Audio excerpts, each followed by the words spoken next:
For the second consecutive day yesterday, the novel coronavirus infection in the country saw a record daily spike as over 4,000 cases were detected, with Kathmandu Valley accounting for more than 2,500 cases. The spike in cases, with the Dasai festival fast approaching, doesn't augur well, as despite the government directive, the increasing number of people are bound to leave the federal capital and thereby carry the virus across the country.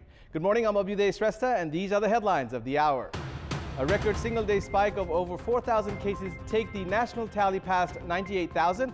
The federal capital remains a COVID-19 hotspot with over 2,500 cases. Talks between the government and Dr. Govinda Kesi's teams termed positive. Two teams expected to reach consensus today. A World Bank report states informal sectors in Nepal hardest hit by the COVID-19 pandemic. Informal sector makes up about 50% of the enterprises. And Sunrisers Hyderabad climbed to the third spot of the Indian Premier League points table with a convincing 69-run win over Kings 11 Punjab. Johnny Bairstow shines with the bat for the Sunrisers with 97 runs.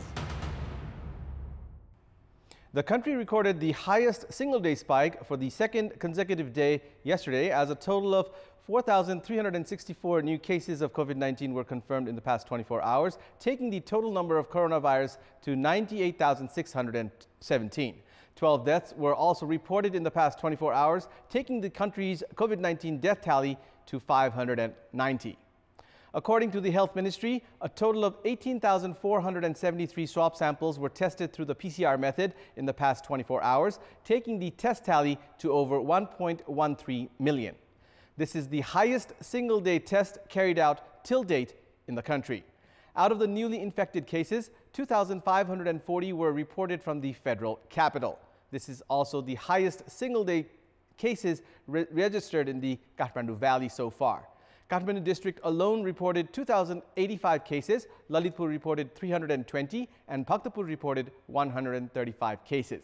Likewise, Morang reported 249 cases, Sunsari 214, Rupandehi 199, Surkhet 106, and Makwanpur 105.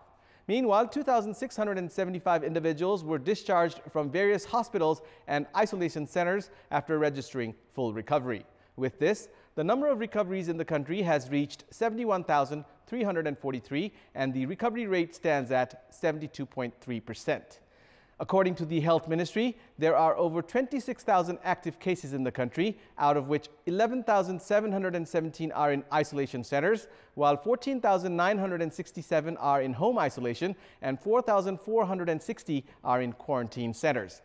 The Health Ministry said 42 individuals are receiving treatment in ventilators and 235 in ICUs. Talks between the teams formed by the government and the Dr. Govinda Kesi side are near reaching consensus. Talks were held between the two teams throughout the day yesterday at the Education Ministry. The team led by Education Secretary Gopinath Mainali held dialogues with Dr. Kesi's team yesterday in two sessions. The meeting that was halted for a short while resumed later yesterday afternoon, as the talks have been reported as largely positive. Earlier on Wednesday, Minister for Education Giriraj Manipokhrel had formed a three-member committee as directed by the Prime Minister to hold discussions with Dr. Kesi's team. Meanwhile, Dr. Kesi formed his own committee with 4 members led by Dr. Jivan Chetri. Chairman of Nepal Medical Association, Dr. Lochan Karki, who is also a member of the committee formed by Dr. Kesi, informed that the 6-point demands of Dr. Kesi was justified during the dialogue between the two sides. The Education Ministry has informed that more talks will be carried out today between the two sides to reach a consensus. Dr. Kesi has been on a hunger strike for the past 26 days with demands for permission to run MBBS courses in Karnali Academy of Health Sciences, establishment of government medical colleges in all the 7 provinces, among others. Doctors attending to Dr. Kesi have informed that the health condition of the ailing doctor has further deteriorated. A report of the World Bank has shown that informal sectors have been the most hit by COVID-19 in Nepal. Publishing a semi-annual updated report yesterday, the World Bank said working groups from informal sectors have been most affected due to the global pandemic. According to the report, the economic consequences of the pandemic and impact on livelihoods across Nepal is expected to be the most dire for informal workers, especially those without social security or assistance, and are more at risk of falling into further poverty. Informal businesses make up around 50% of the enterprises in Nepal, and urban informal sector workers and self-employed households in urban areas are more vulnerable. The bank has urged the government to work on swift action to provide incomes, social protection, and employment to support them. Likewise, the World Bank has projected that Nepal's economy is likely to grow by only 0.6% in 2021, edging up from an estimated 0.2% in 2020. It has predicted that South Asia is set to plunge this year into the worst ever recession. In a bid to activate the economy of more than 100 countries, the World Bank has requested for a release of $1.6 billion as an assistance and concessional loan for the next 15 months. The three tiers of government have been active after the country embraced federalism. However, political parties have not adopted the federal setup even after 5 years since the promulgation of the Constitution. Political parties have been ignoring the system promoted by themselves despite continuous concern shown by the Election Commission. We have more in this report. The Election Commission had issued circulars to political parties 2 months ago to update their structure as per the federal system. However, none of the political parties have informed the Commission as they are yet to make a transition as per the federal guidelines.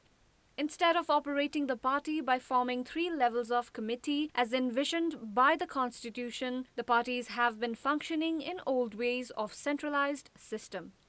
As per the National Charter, parties should update details of leadership elected in all 3 levels of the government in every 5 years at the Commission, while the deadline could extend up to 6 months in untoward situation.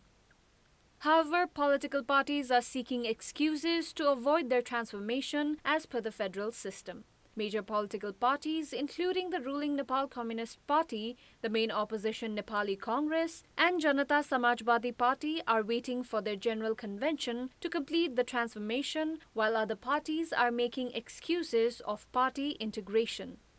Political parties, in the meantime, have been engaged in intra-party disputes and failing to transform their political structures into decentralization, exhibiting their feeble commitment to federalism.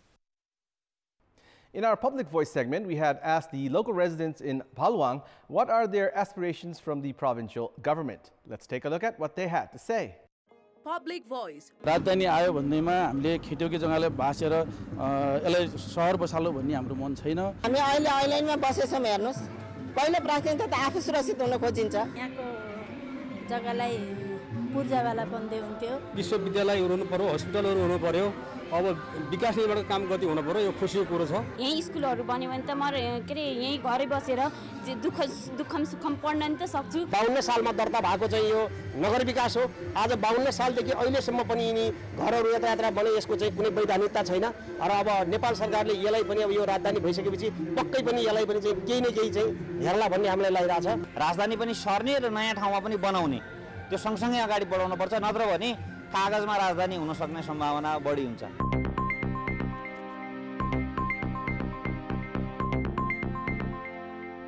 And it's time now for our segment Public Pulse, where you text us with your opinion.